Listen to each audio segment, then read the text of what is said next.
I already probably do. It is 7 o'clock. If you join us, please, for the Pledge of Allegiance. Pledge allegiance to the flag, of the United States of America, and to the republic for which it stands, one nation under God, indivisible, with liberty and justice for all. Wonderful. Thank you. Ms. Cody, let's see who's here. Councilmember Davis. Here. Councilmember Cortez. Present. Deputy Mayor DeRozers. Here. Mayor Johnson. Yes, ma'am. Councilmember Bowman. Yes. Councilmember McCoy. Here. Councilmember Walters. Here. The clerk is present. Melissa called mayor. Thank you. Are there any additions or subtractions from the agenda? Hearing none. Is there an approval? Thank you. Second. Thank you. All in favor? Aye. Any opposed? Hearing none. Councilmember reports. I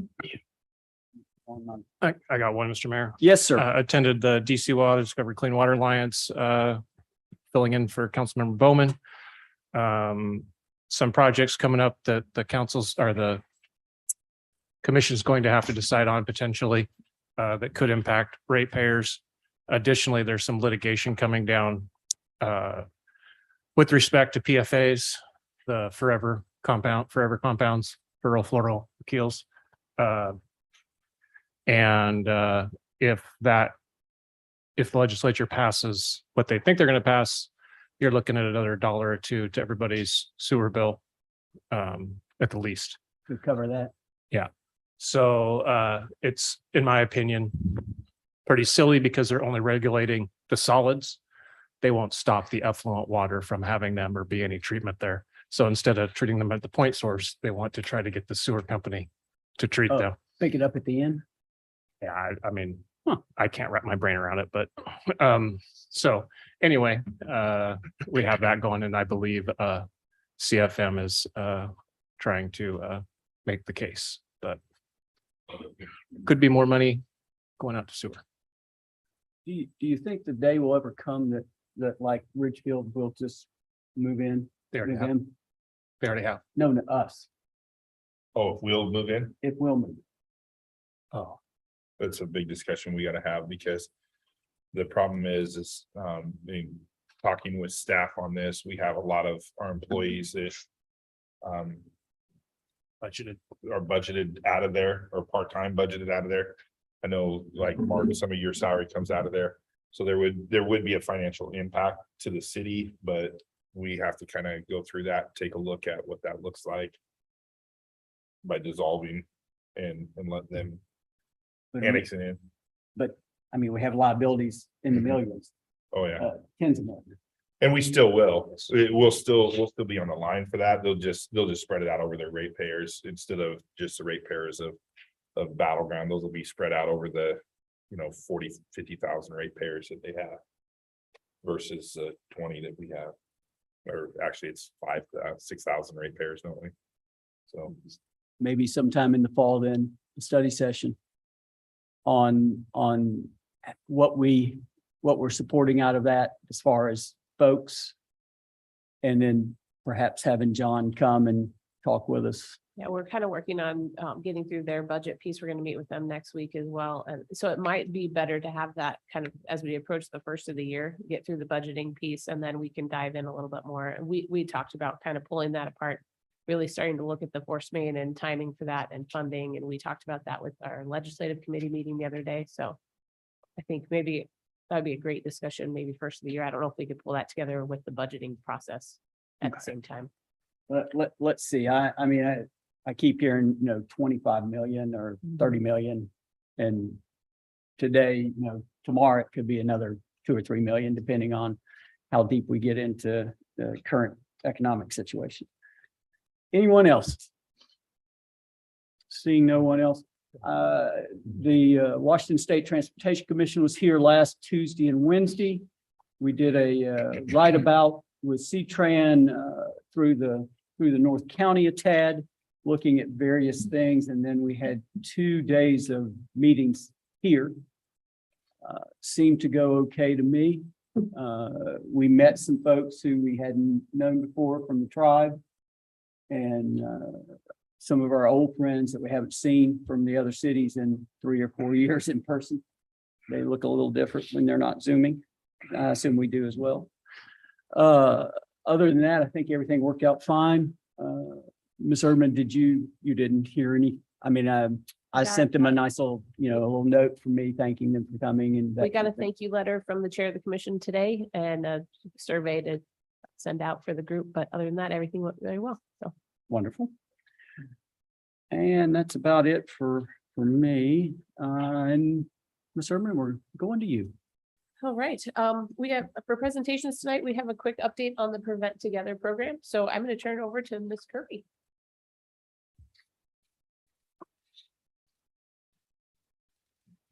Pleasure to have you, Ms. Kirby. Thank you. Good evening. Let me get a minute to get my notes here.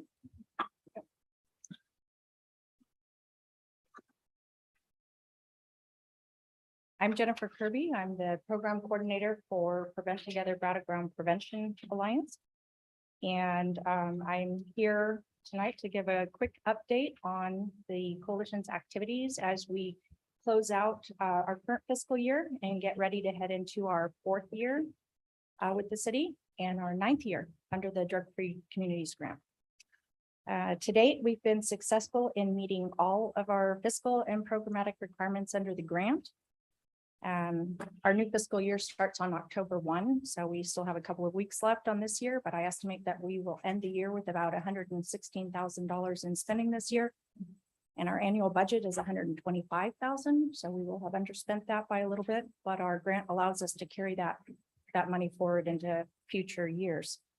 As you know, our grant also has a match requirement, and to date, we've been able to meet or exceed our match each year. And we're on track to do that again this year. So we're in a really good place financially, and we're doing some really great things with our program as well. So I wanted to highlight just a couple of things that we've been doing in the last year and briefly talk about some things that we have coming up next. So as you know, we just had a very successful National Night Out event.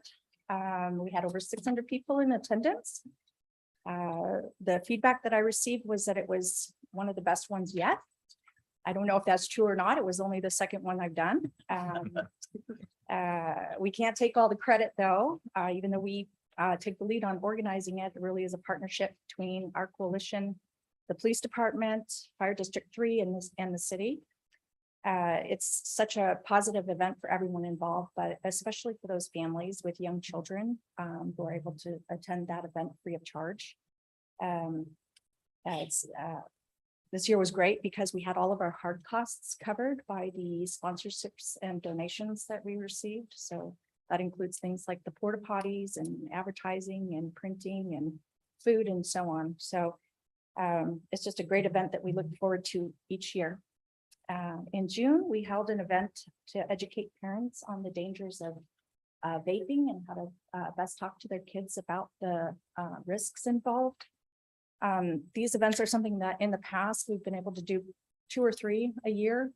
But since the pandemic, this was the first one we've been able to do since the pandemic. And we're glad to be back doing this again. We had a tremendous amount of support from the school district to bring it back. And our 2 SROs were there. So we're just really pleased to be back in the saddle doing these again. And we're looking forward to it. We've got another one in the works for November. That'll be at Prairie High School. And that one will focus primarily on youth mental health and substance use. Drug take back events. We've continued to support the Battleground Police Department with the drug take back events. Our coalition helps by doing the promotion, and then we also bring in student volunteers from Cascadia Tech Academy's criminal justice program to help out. Over the last 2 years, we've collected over 2,000 pounds of over-the-counter and prescription medication. And that helps with the possibility of misuse, but also accidental ingestion and hazards to the environment when medications are improperly disposed of. Our next take back is in about 6 weeks on Saturday, October 29th from 10 to 2. The last year, we've spent some time working with our regional partners on a campaign called Lock Save Lives Home. This is where we're encouraging home builders, property managers, and realtors to install at least one, bless you, locking cabinet, drawer, or lockbox in all new homes that they build and or properties they turn. It's a very small investment to them, but it has a huge impact on reducing youth access to substances and prescription medication. Eventually, we'd really like to see this become part of the building code, if possible. To my knowledge, no other city has done that yet, so who knows, maybe we could be the first. The Dream Team, that's our youth coalition. They've been going strong, and even through the pandemic, they've been doing some really great things. These are mostly, if you're not familiar, they're mostly middle school students who are learning about prevention while at the same time gaining some really valuable leadership skills. It's run as an after-school program that our coalition supports. So it's really a partnership between Prevent Together and Chief Untouched Middle School. For middle school students, they've been able to do some really phenomenal, impressive projects over the last couple of years, including their emoji trading card project. This was done during the school closures as a way to help their peers better understand their emotions during the pandemic. What they did is they created 12 different cards. Each one had a different design or a different emotion and had information on how to deal with their emotions.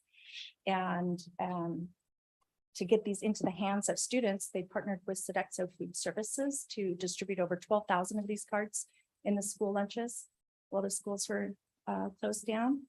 It was such a great project and obviously something really positive during the pandemic. That KGW News picked the story up, and they interviewed the students, and so they were featured on the news and they were in the newspapers. So it was really positive.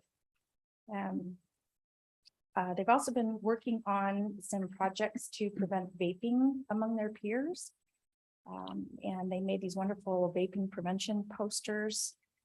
Each student promoted their individual reason for choosing not to vape. And then we took and we had those posters digitized and we blew them up to, 24 by 36 or so. And we have these put up around the school and we shared them with other schools. And then the Dream Team had this idea to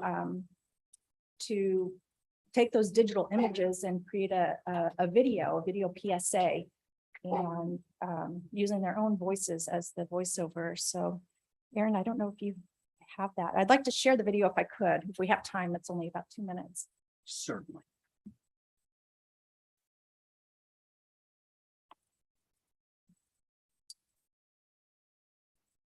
Oh, we don't have sound. Okay.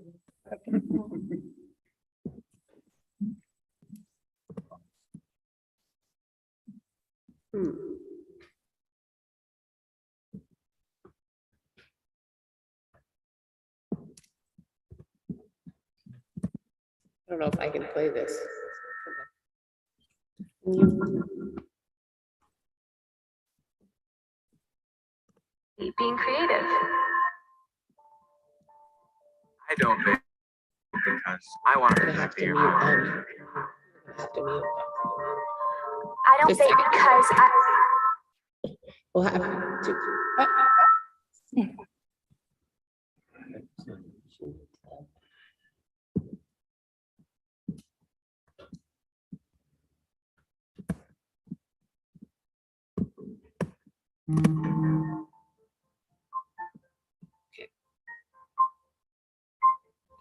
I don't vape because it's not cool. I don't vape because I'm too busy being creative. I don't vape because I want to protect the environment. It's on here. I can't, it'll mute I don't myself. vape because I love myself. Well, you get the idea. Yeah. We'd have to play it from there because I can't have my audio. It's all right. It's okay. She can send us the link Yep, and we'll look at it yep, down the road. yep, great. For the last couple of years, the Dream Team's also partnered with Lewis River Rotary to plant red tulips at Central Park for Red Ribbon Week. As you know, Rotary has adopted Central Park, and they were all too happy to have the students help them with their beautification there. And at the same time, helping the students to bring awareness to drug and alcohol prevention. Our coalition has also planted tulips with other groups. Last year, we partnered with IQ Credit Union and Rock Solid Community Teen Center, and we planted tulips at Kiwanis Park. And then we partnered with the Cub Scout Pack 443 to plant tulips at the community center. And that was actually with the Cub Scouts, that was actually part of a requirement for them to earn their DEA Red Ribbon Week patch. So we helped about 25, 30 scouts get their patch. So we do work with other youth in the community as well. For this upcoming year, our coalition will be working on a positive community norms campaign to correct misperceptions around youth substance use. Teens tend to overestimate the number of their peers who are using substances.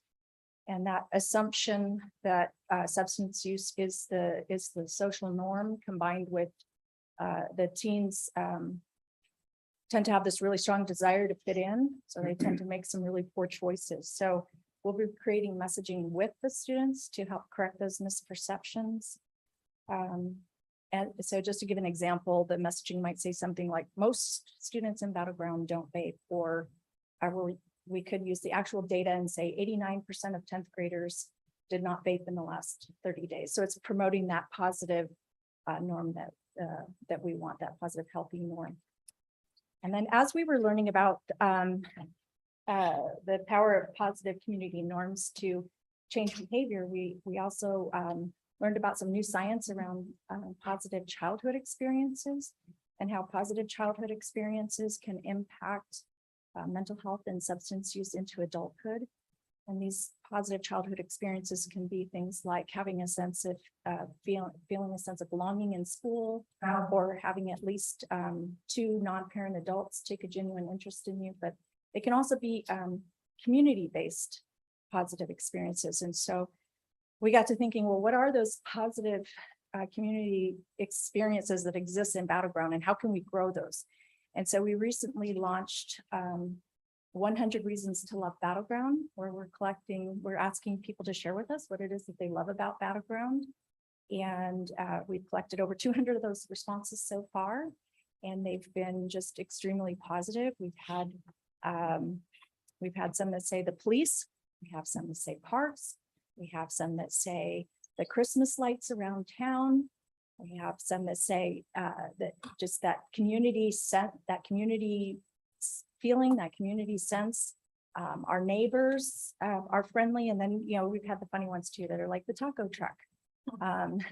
So not sure where we're going with this yet, but we do plan to continue that and see what we can do with it. It's extremely positive. So we're really looking forward to that. So these are just a few of the highlights that I wanted to share with you. You might have noticed I used the word partnership quite a bit.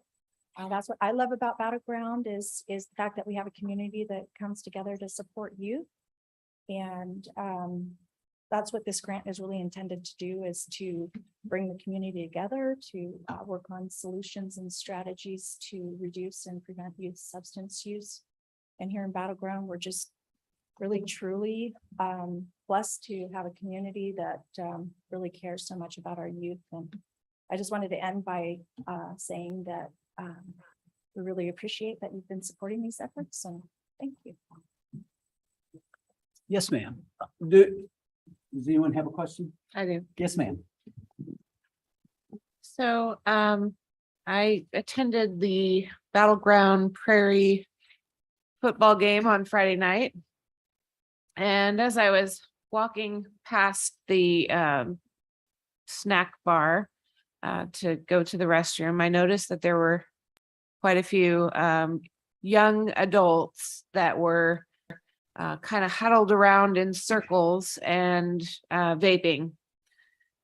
I'm wondering if there's anything possible that you guys can do to partner with PD, the school district, and try to come up with some creative ideas about how to discourage that kind of activity from happening. I was concerned that a lot of the kids that I saw were middle school age kids. They weren't even high schoolers. And so this is happening in plain sight. Imagine what's happening outside of that, that type of arena. So I just wanted to maybe kind of bring that to your attention and see if there is any kind of partnership or cooperation that you can do to come up with some creative ideas about how to prevent that from happening. Yes, most certainly. It's something that similar reports that we're hearing as well. So thank you. Yeah. For sharing that.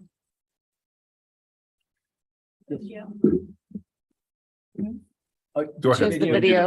Do the video. Well, let's watch it.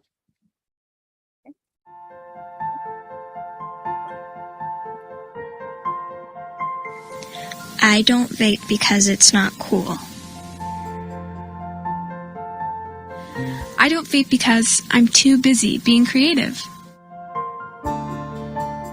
I don't vape because I want to protect the environment. I don't vape because I love myself. I don't vape because I enjoy being active. I don't vape because it's a bad influence on others. I don't vape because I care about myself and my health. I don't vape because it's harmful for the earth. I don't vape because it could shorten my life by up to 10 years. I don't vape because I love playing the clarinet. I don't vape because I want to play basketball. I don't vape because I love to dance. Each of us makes thousands of decisions every day. As you get older, your decisions will become more complicated. You can learn to make healthy decisions by remembering. Vaping doesn't help you fit in. Most teens don't vape. Choose your friends carefully. A true friend will not pressure you to vape. Get involved with activities and organizations with positive messages, like school clubs, sports, youth groups, and community organizations. These activities teach you important skills and decrease your chances of making unhealthy choices, like vaping. Remember, it's okay to ask for help. Talk to your parents, teachers, school nurse, counselor, or intervention specialist.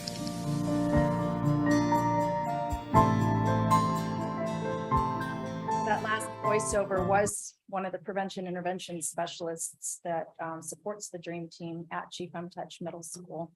And the students debuted that video at a drive-in movie that they hosted at Louisville campus during the pandemic. And that's just another example of how they were being creative during the pandemic to kind of get their messaging out. So anyway, thank you.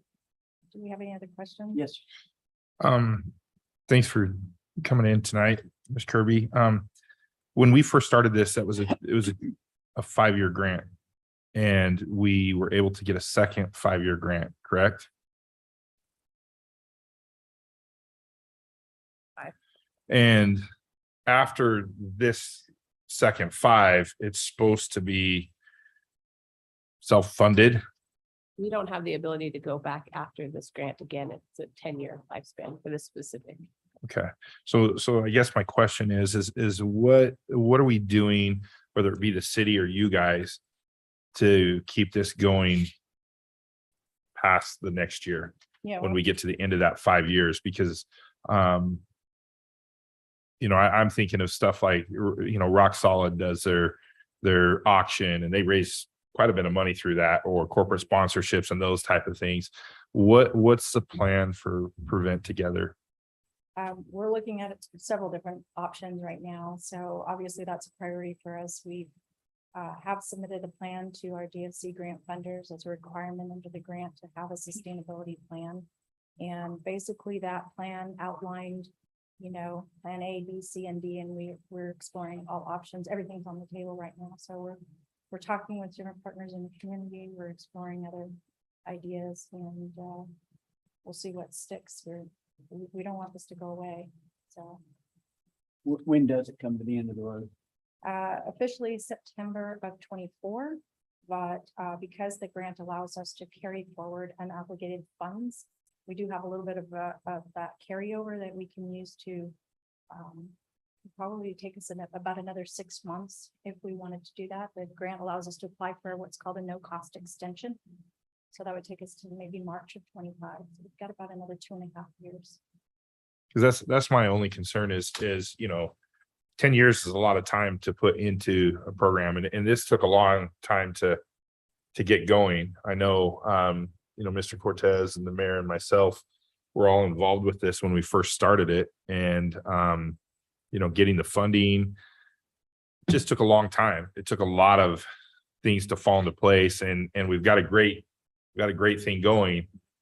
I would hate to see that we get towards the end and we just don't have the funding anywhere to keep this going. And so, I would love to see, what's being done so that we can, I know it seems like a long ways. That's basically 2 years. But 2 years goes really fast. And when you're talking, what is this per year, dollar wise? Is it a couple hundred? 125. 100? Well, does that include staff and everything though?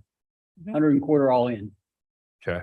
So raising $125,000 a year to keep it going or more, it's going to take some planning and getting some people involved in the community that can help with that. Yeah, and we're not just starting those efforts now. We've been Yeah. working on it, and so,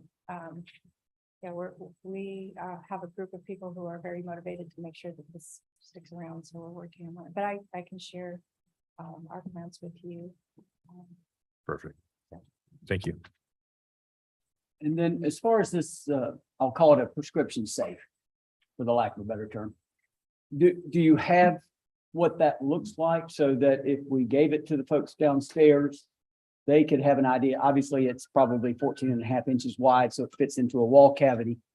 Do you have something that shows what this looks like and what this is?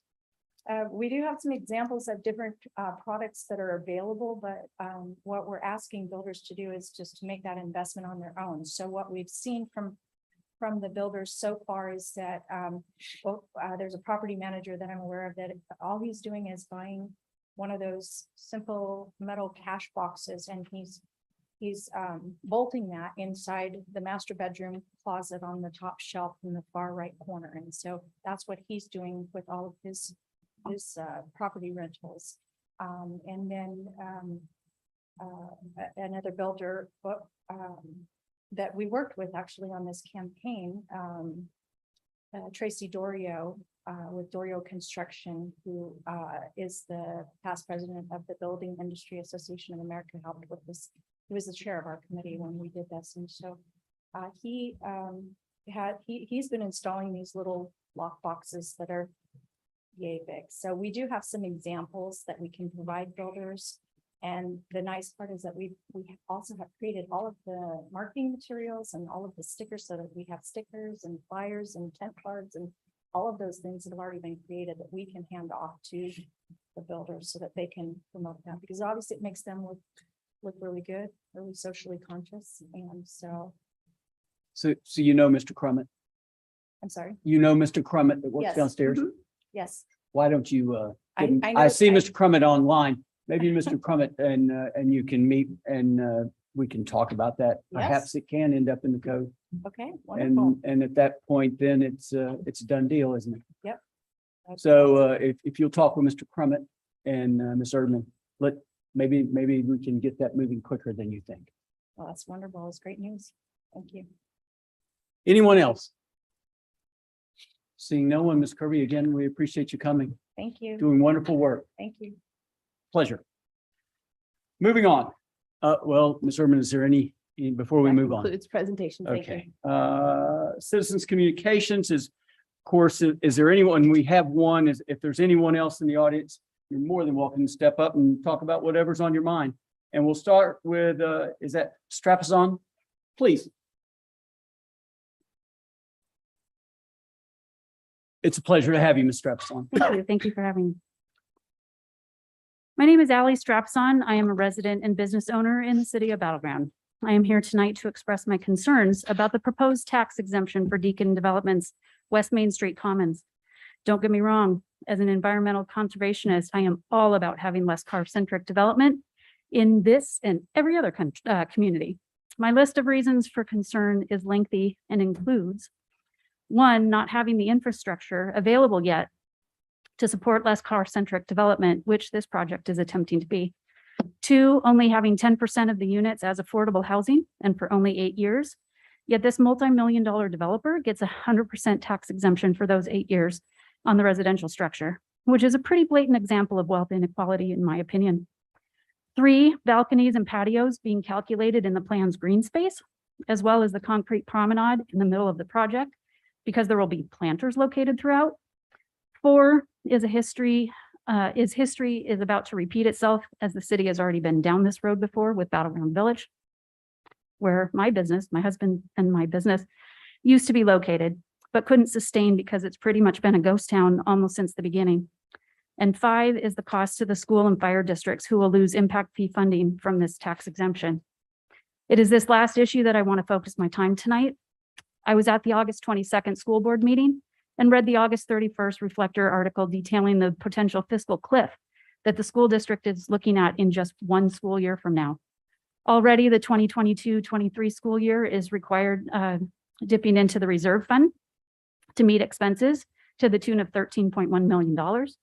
And the 4-year forecast was dubbed as the perfect storm due to expiring ESSER funds, the ending of enrollment stabilization money, inflation, labor scarcity, and a potential economic slowdown, among others. We just barely passed the last levy last fall that otherwise would have resulted in another double levy failure. 40 years ago when this happened, it cost the district its middle school sports. My kids felt the effect of that event 35 years afterwards. Mr. McCoy can attest to the leanness this district already operates at, as he was on the Battle Ground Public School Board of Directors for many years before being elected to this council. As a strong supporter of Battle Ground Public Schools, I volunteer many hours in a variety of capacities every month. I listen religiously every week to the Battle Ground Cast podcast about our school district last school year, and I'm looking forward to a new season, hopefully starting soon. And I recently re-listened to episode 6 from May 23rd of this year, when Superintendent Waters and Mayor Johnson talked about the great partnership that has been enjoyed between the school district, city, and city council. Several quotes struck me initially, and when listening again this past week after reading about the council's decision to move forward on this development project. One was how Mayor Johnson acknowledged businesses wanting to come to communities with good schools, and that the school system is the backbone and driver of what people think about us as a community. And then he added that the better the citizens that the schools turn out, the less the city has to worry about them sitting in the back of its cop cars. He talked about why paying property taxes is so important, as it helps fund schools, which is our future. Two other important points he brought up were the recognition that the school district has or will soon have, quote, too many butts and not enough seats, in regards to many older schools needing major renovations or replacement, and that there's too much month at the end of the money. And I could not agree more. Impact fees help fund the future. Those seats, sports, and other extracurriculars, school counselors and psychologists, and many other essential aspects of this district to have quality instruction, productive students, and safe schools, which in turn produces well-educated, productive citizens and a safe community. By rough calculation, it is estimated that the school district alone would be robbed of about $1 million if this tax exemption is granted. Sharing even half of this generous offer of the kindness of Deacon Development's own heart of $300,000 with the fire district doesn't even come close to mitigating this loss. And the students, families, and this community will be the ones that pay the price, while Deacon Development adds to their multi-million-dollar corporate profits. I implore you to please reconsider your support for this tax exemption that Deacon Development requires for this project, when the real and known costs to our school and fire districts far outweigh the potential benefit that is more likely going to just end up being the West Side's village. Thank you. Yes, ma'am. Pleasure to have you. Thank you. Anyone else? Seeing no one else, we'll move along to the consent agenda. Does any council member believe that any item needs to be withdrawn? Move to approve. Thank you, sir. Second. Thank you, ma'am. All in favor? Aye. Any opposed? Hearing none. Okey doke, moving on, Ms. Urban. We're moving on to the business of the evening. Great, thank you, Mayor Johnson. Yes, Up ma'am. first, we have the YMCA. So they've been in front of council several times now, kind of requesting some assistance with developing the project. At the last meeting, council asked that they work with city staff to determine how much in development review fees, permitting fees, and impact fees would be charged based on their projected design. So let me share this really quickly. So in working with the Y, we worked back and forth, and the numbers that they provided, this quote is based on what they provided of approximately a 20,000 square foot building of type 2 construction, fully sprinkled. The cost of the project being around $10 million with a 2-inch water meter size, approximately 7 ERUs for sewer, and 80% of the surface of the lot being impervious. So based on those numbers, we came up with the quote. So for preliminary review fees, this includes any pre-application, site plan, engineering, and final site plan review of about $5,830. When we look at the engineering fees, I plugged this in at about $13,750. This one's really hard to get a great number at this point because we're pretty early in the game. But this is based off of $1 million in cost to construct on the engineering side. So this could range from anywhere from 7,500 to 20,000. So I split the difference there. The fire impact fee would be about 17,000. So as we go through this, I'll kind of point out, it is definitely within your purview to waive any building plan review and permit fees. And then it gets a little bit more complicated as we get into impact fees and SDC. So I'll kind of go through those one by one. With the fire impact fee, that is a pass-through fee to the fire district. So you would have the ability to waive that, but it would need a written agreement from the fire district because you're essentially waiving their fee that's being passed through to them. Traffic impact fee of $109,542. That can be waived. There is a clause in the RCW that allows an exemption for low-income housing and other development activities with broad public purposes. It would probably be, according to our attorney, in our best interest to kind of amend our code if we were going to go down this path, but we do have the justification within the RCW to waive that traffic impact fee. Sewer SDC fee of about $287,910. This one, we don't have anything in our code or in the RCW that allows a waiver of this. We do have our surcharge program. That program currently is for projects that are 10 ERUs or more. This one is projected to have about 7. So in order to utilize the surcharge program for this project, we would have to do a code amendment. Stormwater SDC 22,000 and then water SDC 36,000. Again, with these SDCs on the water and sewer side, we currently don't have any waiver options built into our local code nor in the RCW. So these would be, if we wanted to go down that path, we would have to create a waiver program for SDCs. And the one thing I just want to point out that if we do create some sort of program, however we write that or put that into play, it will apply to any other project that qualifies as well. So total in the engineering side is $472,836. And then when we get to the permit fees, you have the plot plan review, inspections, permit fees and plan review fees, about 29,000. So those are all waivable as well. So the total cost of the project is at 521,738, just based on the rough numbers provided. Of all of that, currently the way our code is written to date, about 144,694 could be waived right out of the gate. And then we would need to do a little bit of code work to wrap those other SDCs into a waiver or a surcharge program. So that is kind of where we landed based on the numbers provided. I know Mr. White is in the audience tonight as well. So if you guys have additional questions, I'll go ahead and turn it back over to you guys. Thank you, ma'am. Mhm. Yes, sir. So, Ms. Herdman, I've got a couple questions for you on the SDC fees. So if we were to change our code to allow SDC fees to be applied here, how would that affect anybody that has a project going into this city asking for that same? Yeah, so that would all be dependent on how you wanted to write up the waivers. So Our attorney suggested to stick with, since we already have surcharge built within our code, that would be the safer bet. And to build a surcharge program in that would allow maybe for less ERUs. You could also qualify that for nonprofit organizations or however you wanted to qualify that to kind of limit it to specific entities that could utilize that. But once you do that, you have to be consistent across the board. Because every church that comes into town's nonprofit. Yeah. Every, I mean, it's nothing to get a nonprofit in the city, or in the state. You can do it. So that is a concern to me that and what that would look like. I myself have been thinking a lot about this. Second question for you, where is the county? We're hearing $1 million from ARPA that is being promised by county commissioners. Where's the county on this? Where's the staff on this? Can they give $1 million from ARPA funds for this project? So we couldn't really find the nexus with the ARPA funds, so we did reach out to county staff just to get their opinion and see what we were missing. They have not had a chance to evaluate this. According to them, it's kind of at the counselor level at this point, and it hasn't been passed down to staff to really evaluate whether those ARPA funds would qualify. Okay, so, and what were the stipulations with ARPA, and why? And maybe this is for Miss Lowry.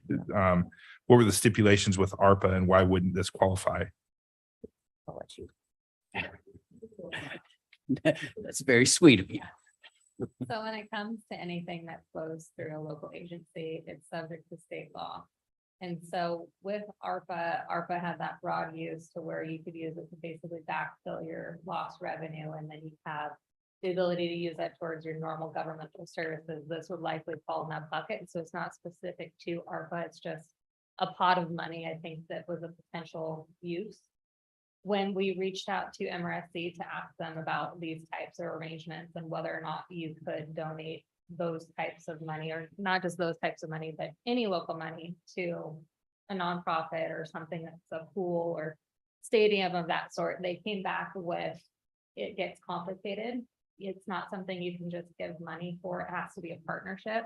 And so what they have seen is to where local jurisdictions have built the buildings and then contracted with the Y to run the building. They've also seen it to where the local jurisdictions have paid for specific programs, but it gets into the gray area of statute, because not only does it have to be for a general governmental purpose, there can't be a donated intent.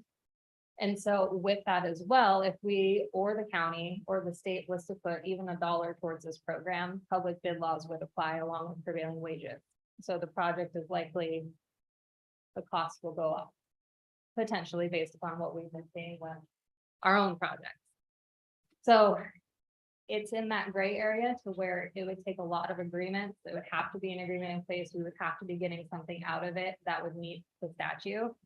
And it would get into the legal writing of that in order to make it allowable. So when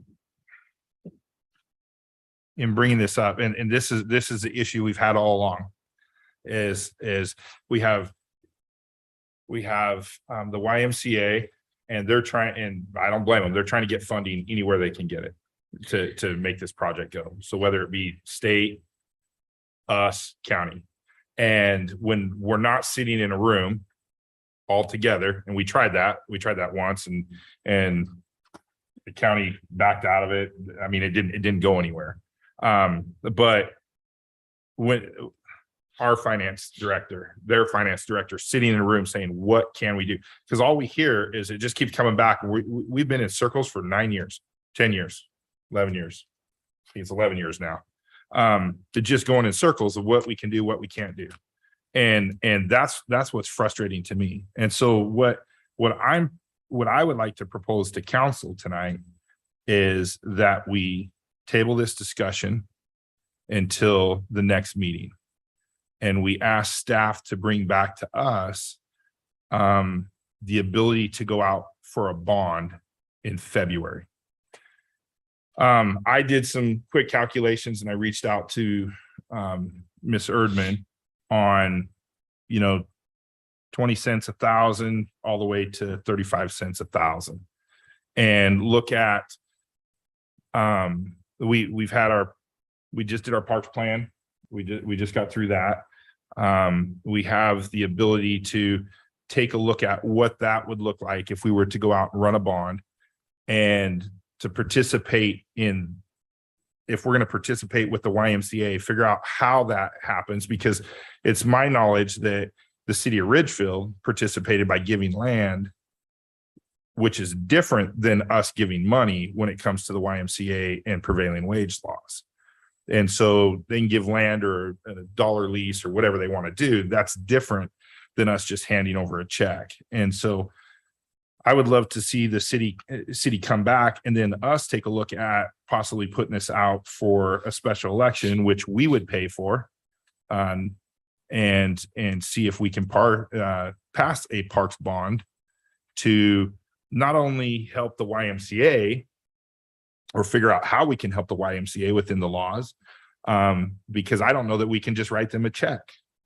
We may be able to, but it may make this project cost three times more. So we give them $1 million check and they pay prevailing wage and it's worth 300,000 to them. So I would like to see what that looks like and see if we have any stomach to go out and to take from our visioning, which people wanted parks and open space and more things to that nature. And the fact that we have just finished our parks plan update and we had a presentation on it, what we need to invest there, and then have a portion of that could be dedicated to the YMCA, dependent, or figure out a way that we could dedicate some of that to the YMCA to help them out. But I don't know if I need to do that in a motion to table it and bring it back at the next meeting. I mean, we can talk about it. I'd rather hear discussion Tonight.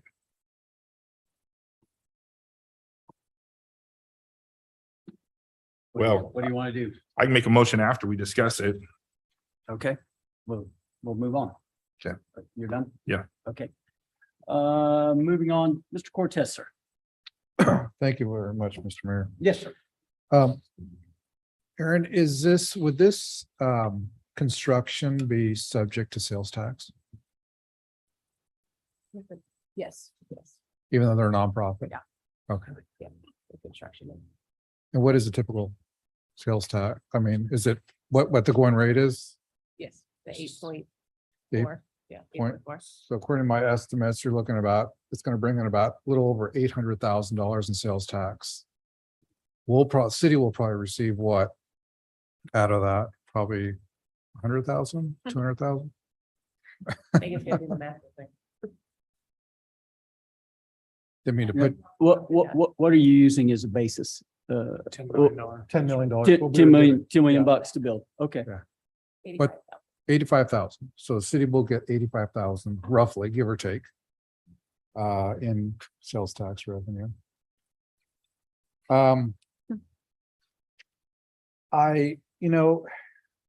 Councilmember Bowman's correct. I mean, we've been going back and forth with this particular project for quite some time now. I believe it has probably been 11 years. Throughout that whole process, there have been successes, there have been failures, there have been missteps. There have been promises made that really weren't accurate or based on facts. But that's all in the past, right? I mean, we can sit here and argue about why this has taken so long, but that's not going to get us anywhere moving forward, in my opinion. We're here where we are.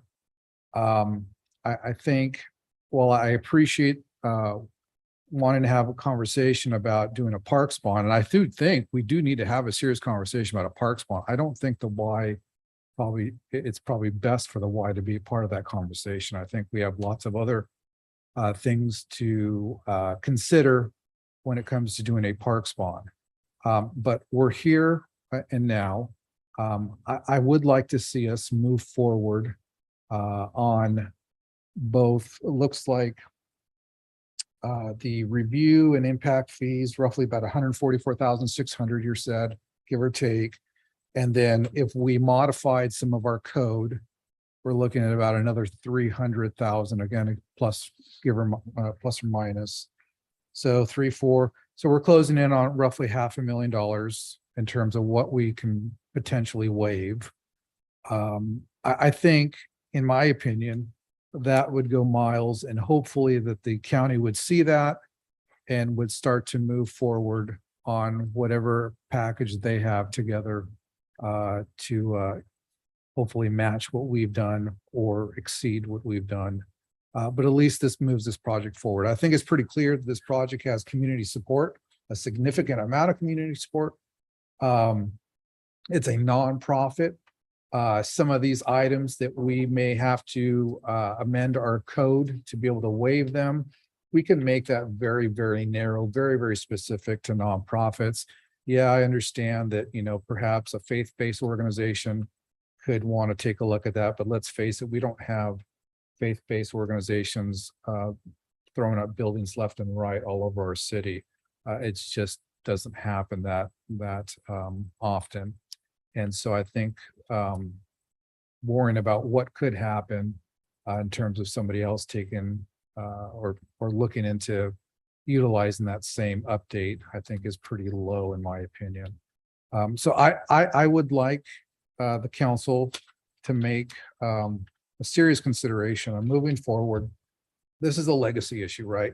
What we will decide now will hopefully make the effort of the Y finally come to a area where they get that much closer to breaking ground, and frankly, we'll be the council that help put them over the finish line. And so I'm all in. I know I've had reservations before in the past, but I'm all in on supporting this nonprofit. And so I implore my council members to consider that. Thank you. Yes, sir. Ms. Walton, please. I have a couple of questions. The first one is, you had talked about, at one point, selling off, well, not at one point, the last time we talked about selling off some of the property. How will that affect the expansion in the future for the gym portion?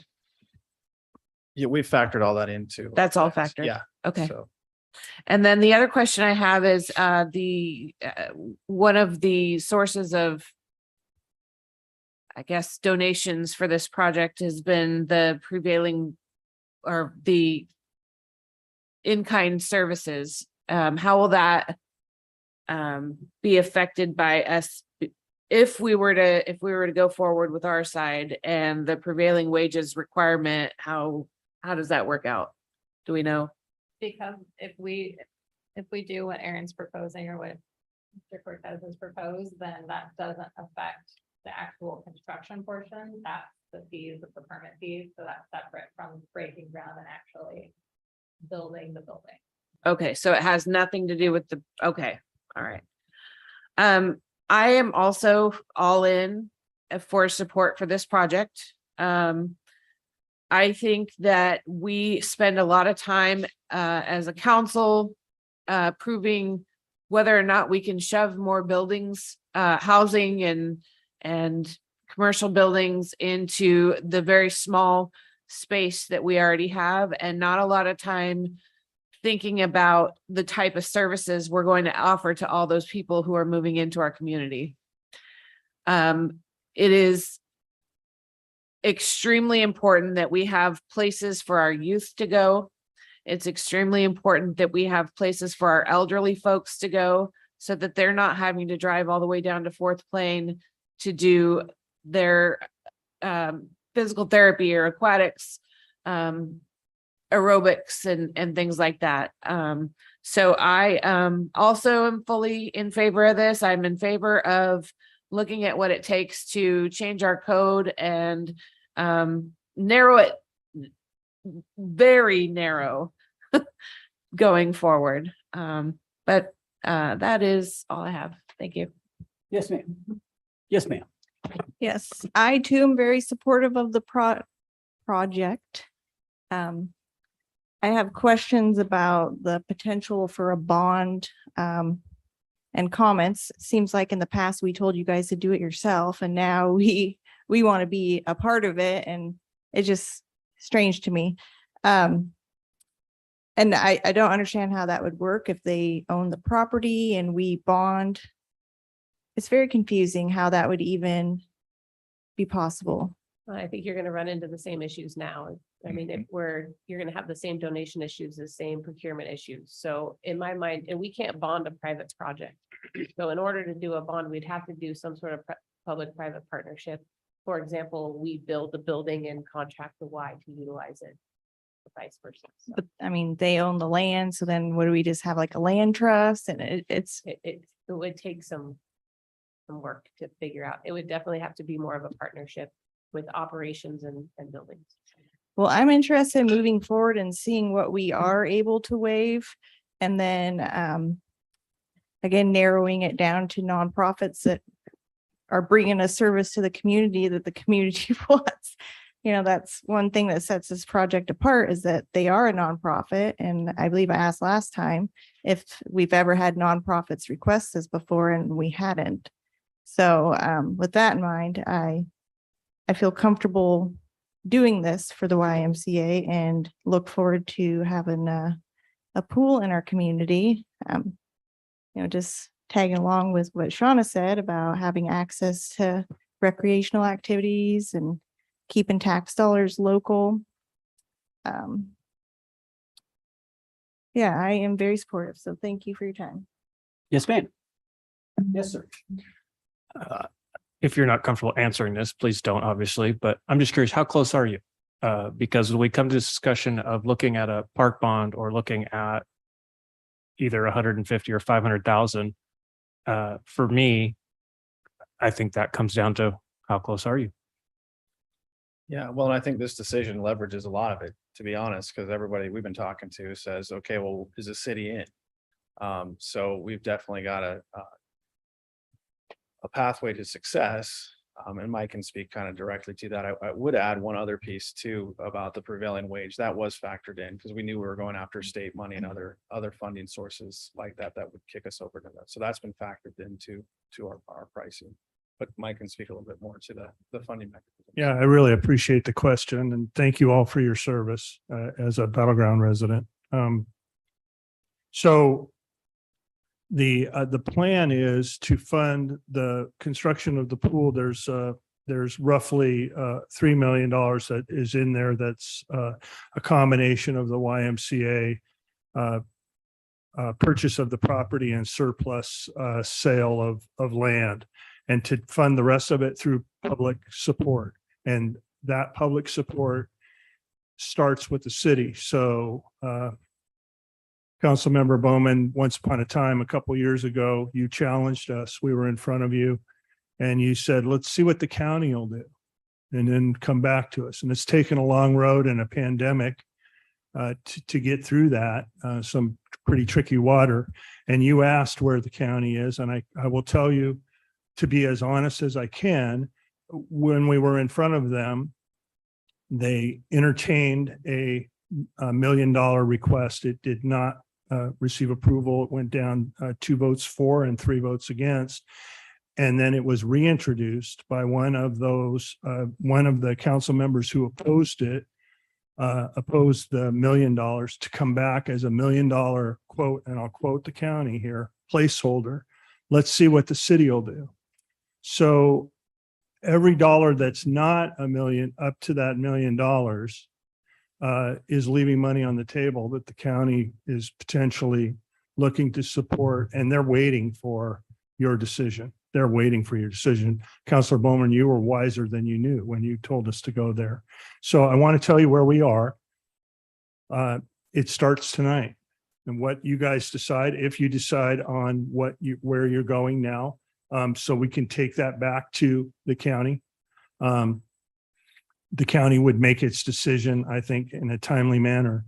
We have already set the table. We've been 2-3 years working with the state, and for a state request and for a federal request. And we were in Washington, D.C. last year, and they told us that the stumbling block for the project was that we did not have municipal support in our own city for it, that we did not have state support, and there was too much blue sky in the funding model. So we want to go back there. We're all targeted to go back there in February and March to reapproach on congressional directed spending, assuming that they are still doing that program.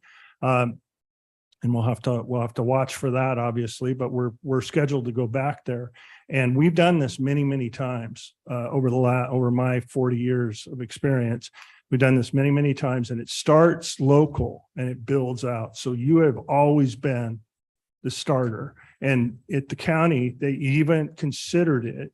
And then they said, nope, we got to wait. Because I know there was one, I don't want to say who it was, but there was one council member who was really vacillating and at a tipping point and said, nope, we got to wait to see what the city will do.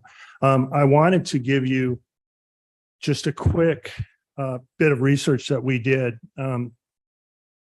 City of Yakima, $3 million from the city for YMCA, $11 million project, $3 million from the city of Yakima. That leveraged $1 million from the state of Washington. City of Westfield, Indiana, $5 million on a $16 million YMCA. $500,000 from the city of Bend to a 501c3 called Transforms Lives Together.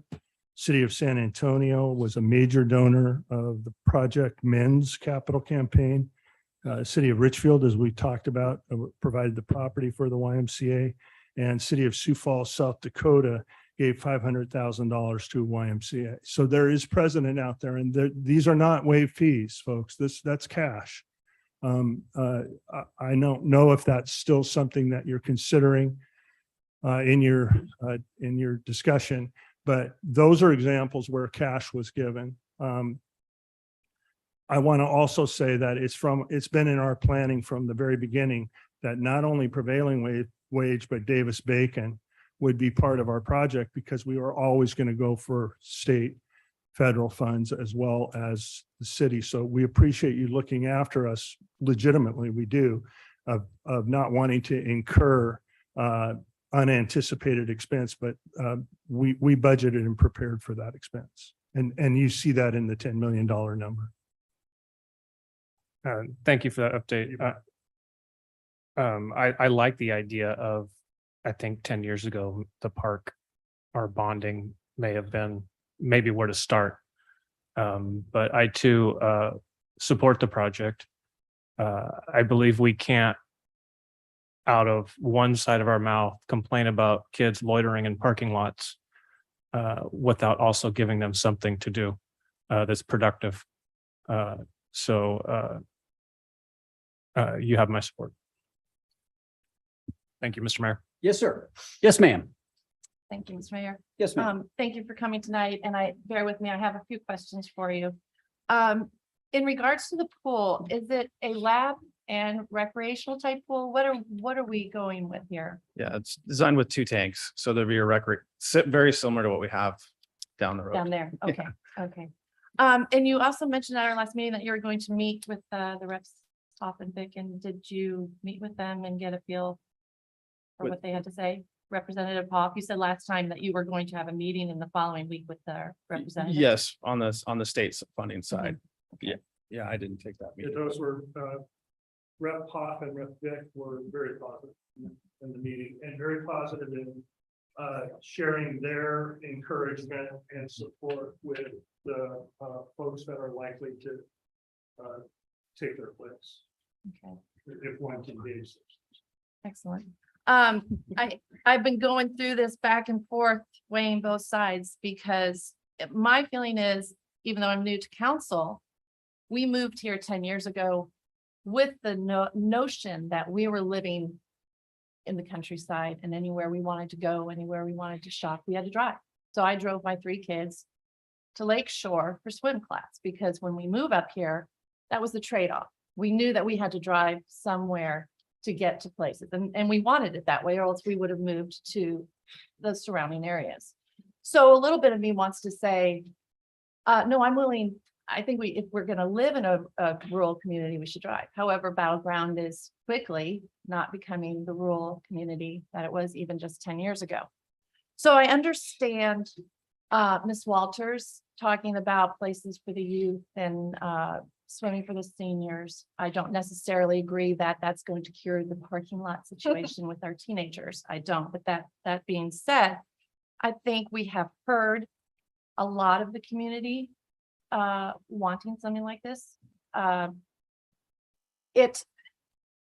We are on a contingency though. I mean, everything could fall apart if not everybody starts coming to the table. If the county decides that we're only going to give this much, somebody's going to vote no to the ARPA funds. So we're still kind of in a very precarious situation of how this is all going to work, but it's not going to work unless somebody steps forward. We're going to go around and around. So I understand that.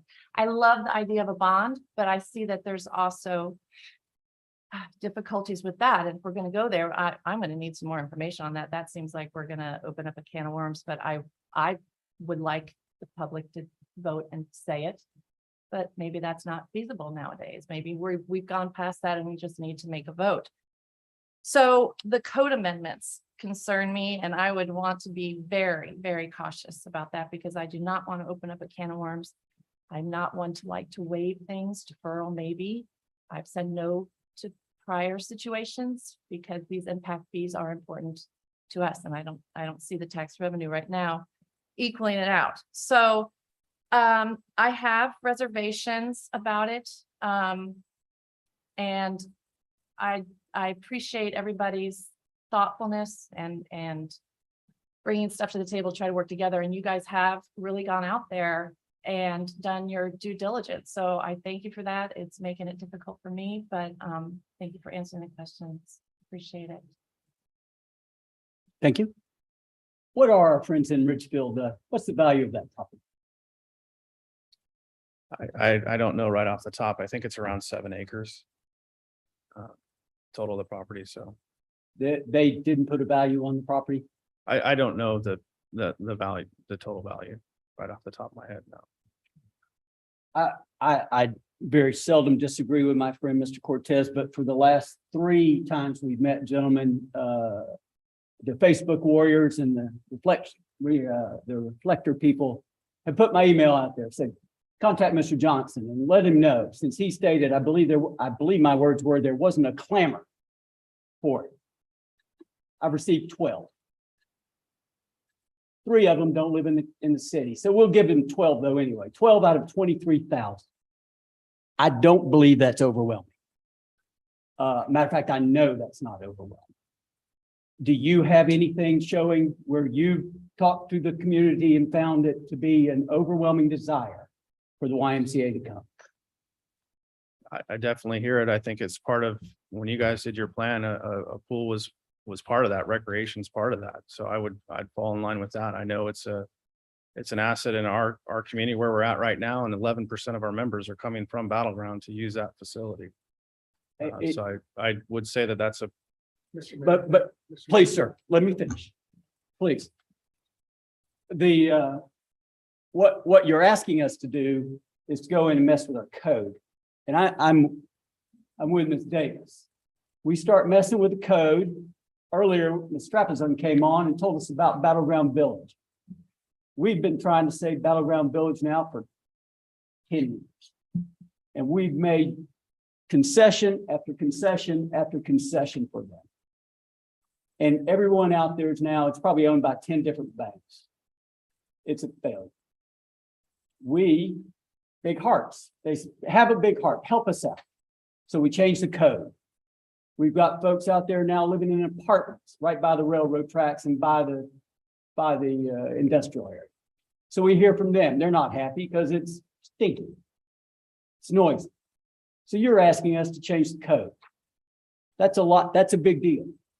And you know, I understand, again, my good friend, Mr. Cortez, the Russian church down here at the end spent a lot of money down there. And to come away with some less fees for them, I'm sure they would have been great. And so I have, as I've told you for 10 years, not you, you haven't been with us for 10 years.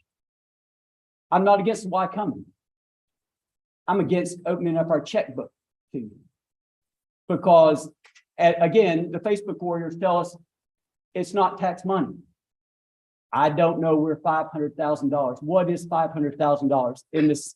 Ms. Lowry, what is $500,000 to the city? Is it tax money? We don't generate anything other than tax money, do we?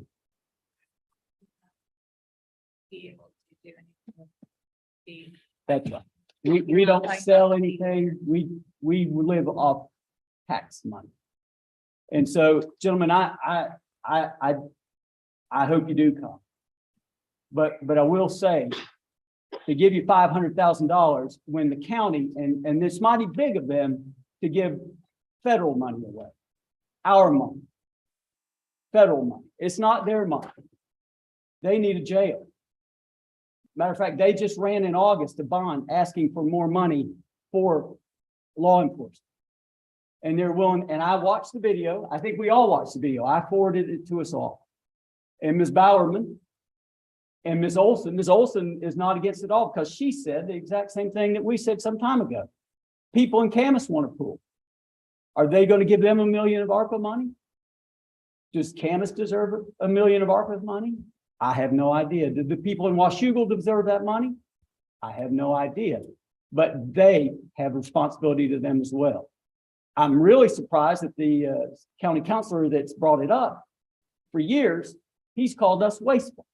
Every time we wanted to take the 1% on property tax, he rails against us.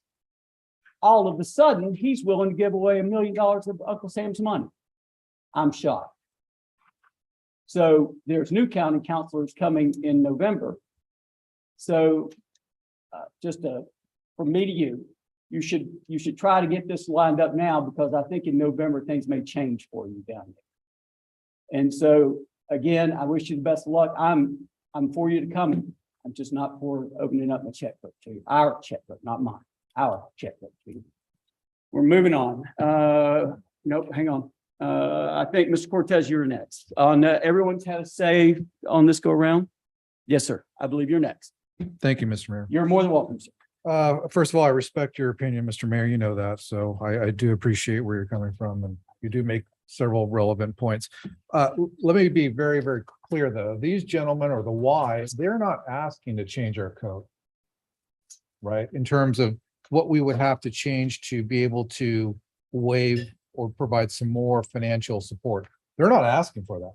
That's something that we are going to have to do as a mechanism to be able to support them further, right? So they didn't come tonight, say, hey, please change your code. That didn't happen. That's something we have to do if we wish to support them further when it comes to waiving fees. So, and then secondly, I get it. I mean, if you made relevant points, but at the same time, I do truly believe that the community supports this project.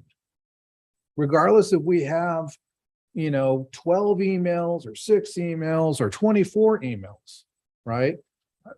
We were just told how 11% of the Orchards YMCA comes from Battleground. What is that amount? I mean, what?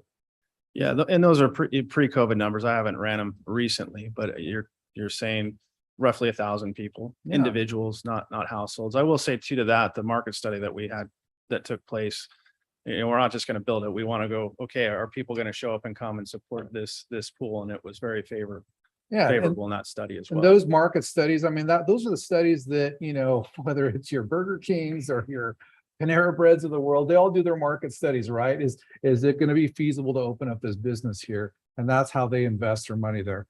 Again, they're not a for-profit company, but they still do a market study, and their market study shows that it won't be well received in our community. I don't want our community to be left out, to our citizens to be left out, when, yes, I agree, Councilmember Walters, we need a place for our youth to be able to go. We need a place for our elderly to go. We need a place for our schools, because our schools are going to be using this. There's the swim teams, right?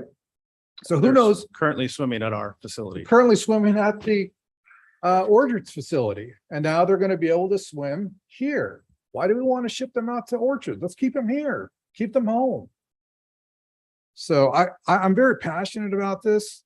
And when it comes to the code changes, we can do this. We can make them narrow enough just to support a nonprofit, right? And the odds of it being somehow taken advantage of are extraordinarily low, extraordinarily low. Again, we don't have faith-based centers popping up everywhere in the city. And when they do, well, you know what? If the code's there, then they can use it, right? So, Mr. Mayor, I'd like to make a motion that we direct. Let's finish. Can I make the motion and we can continue the discussion? I held my motion so you guys could continue discussion. Okay, I'll go ahead and do that. Okay. Yes, ma'am, please. So if we were to narrow things down, could we be specific on what type of nonprofit? Like there's religious ones, there's charitable. How's a religion not charitable? It depends on what they're doing. There's Well- I have to look. The IRS categorizes them that way. Well, but wouldn't you just really be helping lawyers? Because they'd be suing us left and right. It's already in our code that it's the, what is that? The poor and the affirm. Okay, that's not these guys. I mean, that's No, that's They not these serve- guys. So do religions. right, but I'm just saying it's a Churches different service foreign category of firm. nonprofit. So. I think we'd have a hard time defending that. We want to talk with our legal consultant. Exactly. Before we start narrowing down, saying that the Boy Scouts are but the Salvation Army is okay. That would be a little tough, I believe. What do I know? Anything else? No. Okay. Good, thank you. Nope, just asking. Oh, no, okay. Yes, sir. Thank you, Mr. Mayor. Yes, sir. So a couple things. Number one, did Yakima give them $3 million? I don't know for sure. I haven't looked into that. We did reach out to MRSC and it didn't appear that any other jurisdictions in Washington. I did a quick Google search and it appears that I found that the Rotary Club gave Yakima YMCA 3.3 million. I don't know what the city donation is at this time. I haven't had a chance. I just was Googling as they were talking. Okay. When I have real issues when I hear council members saying, let's change our codes and make it narrow enough that it only fits certain organizations. That's cronyism to me. Like, let me get my builder buddy in here and just make, because he builds a certain house, and let's make the code so that all he can build is his houses in our city. When we start messing with that to try, there's so many other ways to do this. And everything that you guys have said tonight is exactly why we should table this for one meeting, look at bringing it back and going out to a vote of the people. When I hear 1,000 people go to the YMCA in Orchards, you're asking for, where are you from? Battleground, or you're asking for a zip code, correct? I'm pulling it off their address.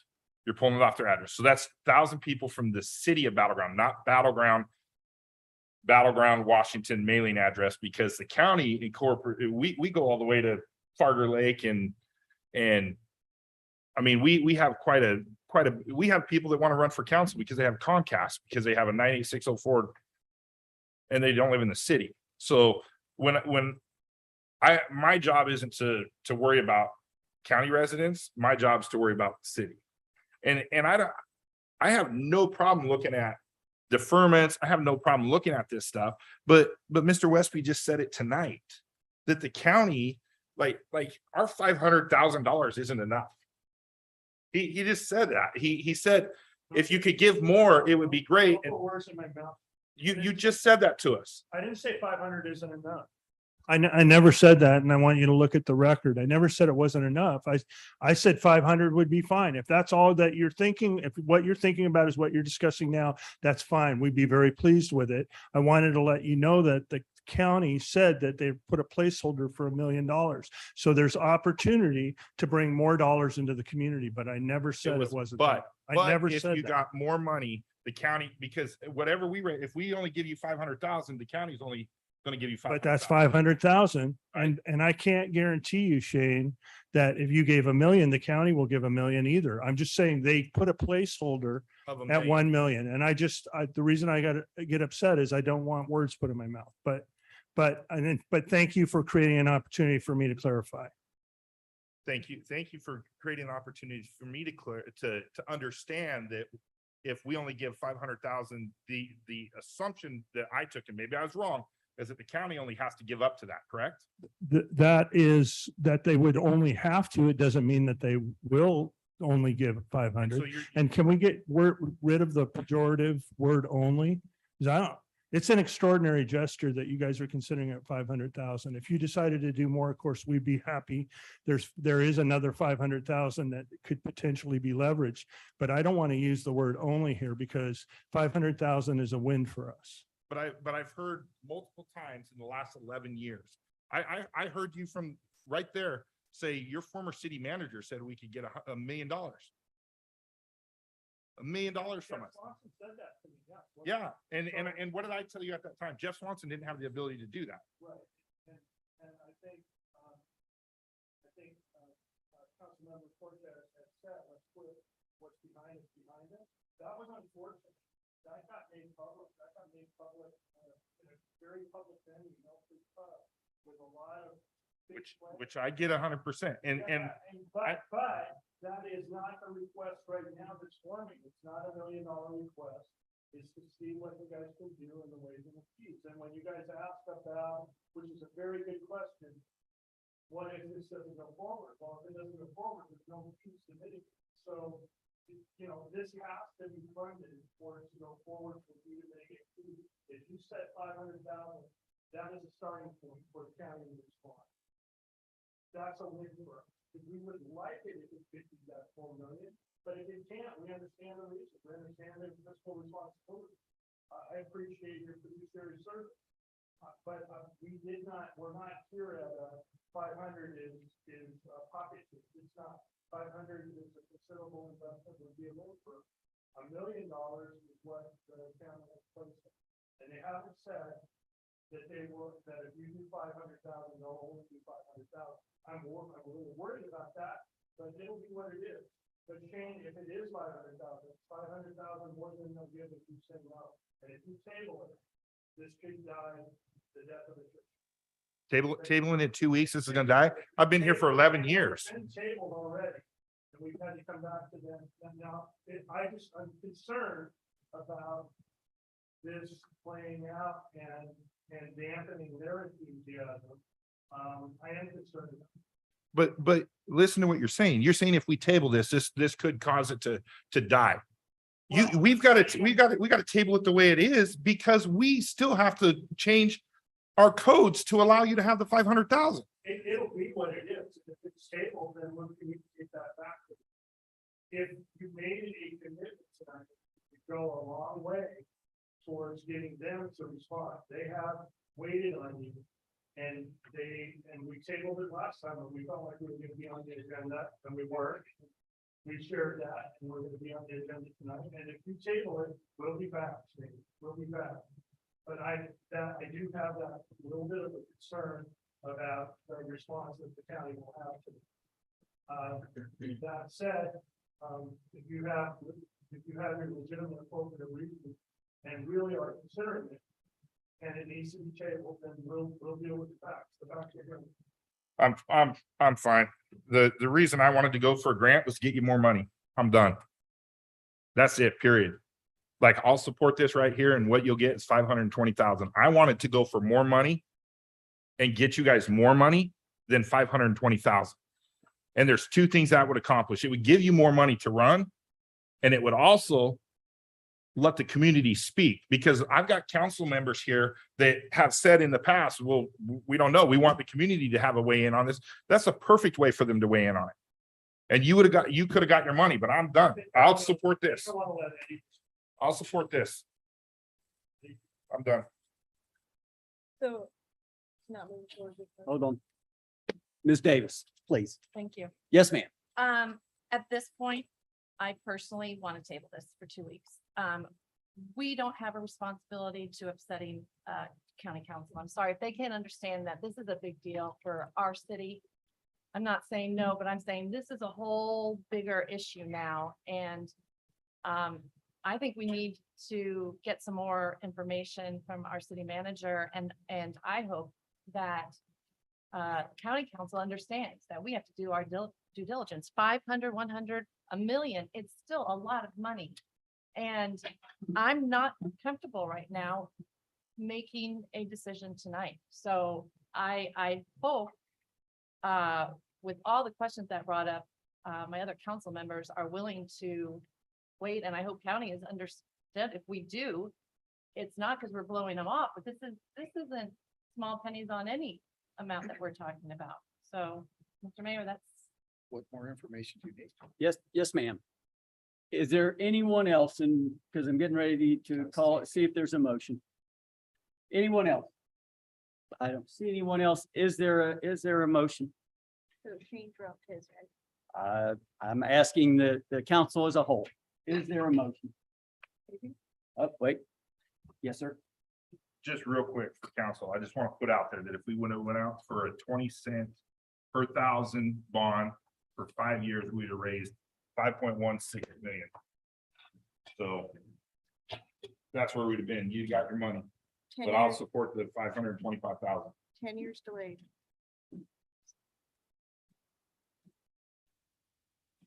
Yes, sir. Thank you very much, Mr. Yes, Mayor. sir. And Mr. Bowman, I support that bond. I'm not, like I said, I just don't think including the Y in that is right now because it's taken so long. So, but you got my support on that.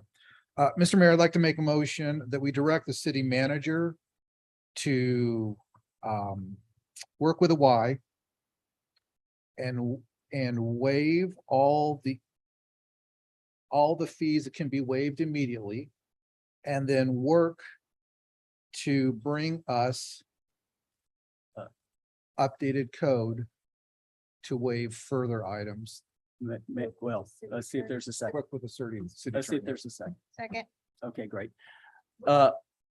What number is that? I would prefer, if we're going to say waive what you can waive now, let's at least put a number there. So based upon the information that the city manager has provided us this evening, which was a total of, what is it, 5?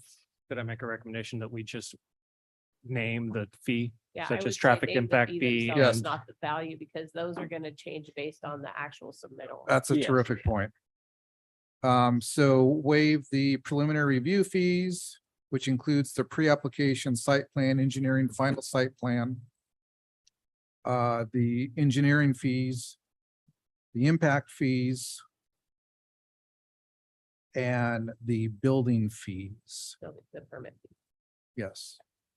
Okay, so none of the SDCs can't do that, and the fire can't waive that because they have to waive that as well. Yes. So roughly $135,000. No. That's not the numbers I'm looking at right here. Roughly 144. 144 roughly at this point. I thought that included the fire department of 17. That didn't. Okay. Oh, roughly 140. Okay, cool. So that will be immediate, and then to work on bringing forward suggested code amendments where we could waive additional amounts. And on the waiver, just for clarification, that would mostly apply to SDCs. Are you interested in looking at language that would allow us to waive those or go more towards the surcharge program? Waive them. The surcharge program's one that's in the code. Though, right? surcharges in the code. Surcharges in the code now for sewer over 10 ERUs. And one thing while we're just moving on, by doing that, waiving SDCs, sewer and the water, we are breaking a tradition that's never been broken. Correct. That is, we've always said, everyone pays their own freight. And in this case, water and sewer, which we've all spoken about because we're all on the water and the sewer, we're breaking something that's, that has never been done. So just laying that out there. So we're gonna, any other discussion before we move on? I see you got, no, I think we're good.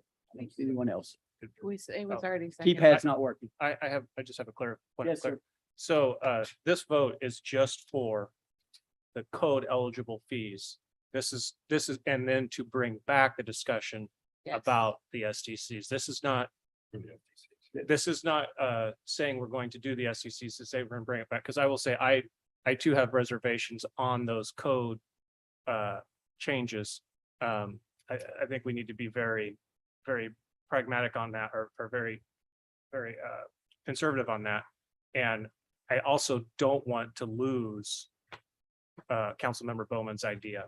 I think that what we can do is we can show, hopefully, majority support for this project in a way that we can do legally with no strings.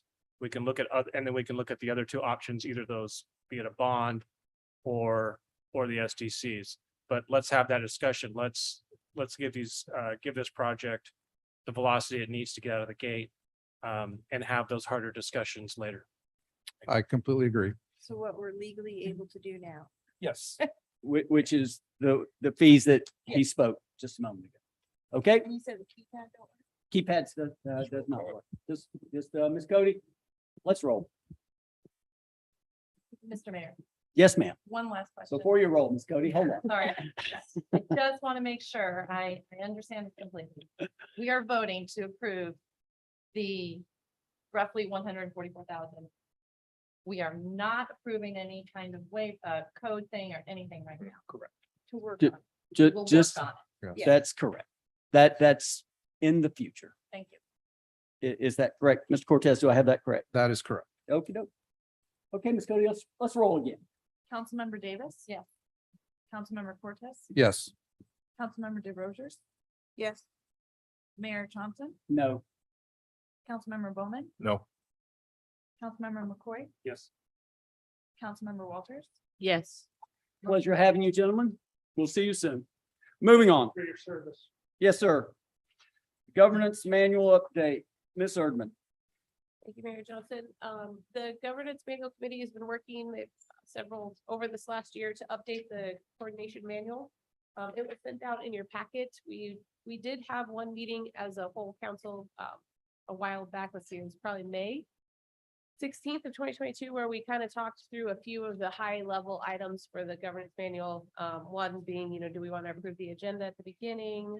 We talked a little bit about adding additional study sessions or adding off Mondays. We decided against that. We talked about, just procedural issues. We also talked about the rule of 3. We talked about some terms for mayor, deputy mayor, all those, that whole entire discussion has been incorporated into the manual that was sent out to you this week.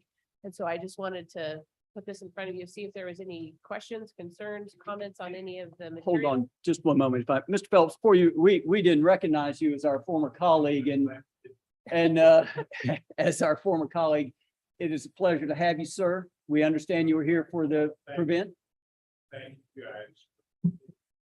And it's much easier to sit here and watch the debate. But you all did a good job, and remember, you're serving our citizens. Okay, and hopefully we'll be around for another year or so. Shane, you and I need to talk about specifically what you're talking about. I'm the guy she's relying upon to try to figure out how to touch every one of you for $100,000 to continue, okay, the prevent thing. So I'll be talking to each one of you. I need ideas, and we've got a plan, but you guys are important to this community. People respect you, and I thank you. We've got a great city here, and all I can say is Bless you guys. But Thank what- you for what she's doing or getting ready to do. Lord knows we need all the blessing we can get. That's right. A pleasure to see you. Come back. I'm sorry, Miss Erden. It's okay. So with that, if there's any, I just wanted to open it up for discussion. I can turn it over to the coordination committee as well for any extra input, but the idea is to get feedback and then we can bring this back for adoption and move on. Mr. McCoy. Yeah, I just have one edit that I'd like to see in the Parks and Community Engagement Advisory Board. I'd like it to better reflect, as the Planning Commission is. Planning Commission currently says that 6 of the 7 or 5 of the residents are to be in the city of Battleground. And currently how the Parks and Community Engagement as Advisory Board, there's no requirement for anybody to be a resident of the city of Battleground. They said to be an urban growth boundary. So I'd like to see some restrictions on the Park and Advisory Board to reflect the same as the Planning Commission. That would be, sorry, that would be page 39 is where the Parks is, and 38 is where the Planning Commission, and I can read it if you so desire. Well, but isn't that covered under the Parks Board? Their rules? The code for the Parks Board, isn't Yeah, that so covered will underneath there? be, we'll need to do twofold to change that. We'll have to change the code and then we can update in the governance manual, or we could take the code section out of the governance manual and just refer to the code for the requirements for the board. Say that one more time. So this is codified as well. So we will have to do it twofold. We have two options. We can just take that code section out of Reference the the code. governance manual and reference the code. And then do a code amendment, or we can reference it in both sections. What we've kind of done is pulled the code section out for the most part and reference that code. So we can take that out currently and then bring the annual code amendments back to clarify that. That would be sufficient for me. That'll work for you? Will that work for everyone? Okay, cool. Yes, ma'am. So I have a question about the term limits for the mayor and deputy mayor. It says this was approved. Did we already approve this? Nothing's been approved, just based on discussion. That's what. was Okay, discussed. so it was favored. So I'm just curious why we would have 2 terms for the mayor, but not for the deputy mayor? Read it out loud so we all. page are you on? And what page you're on. Sorry, it's in the some of the stuff that we were looking at. I'm really having issues tonight. I'm sorry. Oh, No, it was like some of the. you're not on the page. Well, I'm looking at some of the suggested ones, so maybe I'm not looking at the actual part, but it was where that we wanted to set term limits for the mayor and deputy mayor, 2 consecutive terms for mayor, no consecutive for the deputy mayor. I'm just wondering why 2 and 0 or 1. 0 or 1? Do you see the page? No, I don't know what page. I'm trying to find it right now. Sorry, That's okay. I was just reading the bullets. Regardless of whether we find it, we can talk about whether we want them both to be 1 or both to be 2. I think this was discussion at the last meeting, and I believe it was because if I remember correctly, there was discussion about that being the training spot to go into the mayor, so to shift that around. That's completely up to you guys, so. I don't think that. I don't remember that, but okay. And that may not be right. I think in the past. that's the Oh, case, just but I certainly by the know by, I'm not wanting to be mayor, so, by the by. but, I think that it was also talked about that Page It- 27. if nobody else Hey. wanted to serve, then they could serve 2 in a row. Hold on just a Yeah, moment. it's page 20. Page 27, So, and I can read it. please. Get to the part. Term of the deputy mayor shall run concurrently without the mayor. The mayor and deputy mayor shall serve 2-year terms. The mayor may have no more than 2 back-to-back consecutive terms for consecutive years, and there shall be no back-to-back for the deputy mayor. So that your memory is correct there. And then the bullet says, It was, Well, I mean, the bullet doesn't matter. I mean, that's. yeah, it was just That's the saying like- like, no, but that was the suggestion, I believe, was the bullet, wasn't it? well, no, it's the same thing. Oh, goodness. So this isn't So revised. this, the bullet list is what we talked about originally when we Right. brought these back in May. Those were discussion points and the discussion, the decision at that point was two consecutive terms for the mayor and none for the deputy. So that's how the language is reflected. Oh, okay. That's currently what it says. Yeah. So that's Yeah. currently. Oh. how it's Okay, now I'm If, getting it if now. that's what the group wants Obviously needs to change. Pardon? That needs to change. Then, to have. then make a suggestion on the change. Yeah, I mean, it doesn't make sense, except for, because we're not using it as a way up, right? Well, you still are. That's usually what your deputy mayor will be, is somebody that, because it just says up to 2 consecutive terms for the mayor. So, I mean, your deputy mayor still is somebody that should be in training, but I mean, it doesn't necessarily mean, the mayor may say, I'm only serving 2 years, or the mayor may not win reelection. Yeah, and I do think that there are people that haven't been mayor that want to be it, that And it's for- open Yeah, I mean, we So- haven't changed that. I mean, you don't have to go through that But we, process. but the deputy mayor does not become the mayor. We did that before and we took that out. Right, So, I mean, it's still open. It just means the mayor can only, and what we changed was, it used to be, you could serve 2 years and then you had to sit out 2 years, and we changed that a while ago. But you could serve up to 4 years, and then, but the deputy mayor isn't. So essentially the deputy mayor can only serve 1 term, that's what, yeah, I don't. but why? I don't know, because if nobody else wants it, then I might get stuck Right. with it again. You could be the mayor too. You could be the. No, see, that's what I fear. I mean, that's the kind of position that I would think that we wouldn't even need a term limit for. Deputy mayor? Yeah. But you want other people coming in to get that experience, especially if your mayor's staying there. Because you could have someone, sit in deputy mayor and mayor forever. You could serve, you could sit in deputy mayor for 4 years and then become mayor for another 4 years. And it's to get other experience for council members. Because that mayor can only stay in there for 4 years. Right, I get that, but we all vote every time we have it, right? So if another person wanted to step up and take that position, then they can make their case to everyone. So why make it even, right? Yeah, but then why would you have term limits at all with mayor? And Exactly, that's why we changed. it. Well, yeah, because you're just wanting to limit people, but. Well, it wasn't the limit. The reason we set term limits on mayor is in the past, because of the form of government we're in, we're not a strong mayor. And so in the past, there's been past councils and past mayors that were more like a strong mayor than they were a council manager form of government. And so by putting term limits in, it gave you the ability to, and you could still get a majority vote at that time when they were doing this. And so that's why we put in the term limits is to let people know that the power is in the council, not in the position of mayor. That everybody has the same vote. And so you're not out there doing things that, making commitments for the city that you shouldn't be making, or presenting yourself to the community differently. It should be all as a council. We can take it out. It doesn't matter, but the reason we put it in there was because and it gives people the opportunity to step up and serve. And not just one person.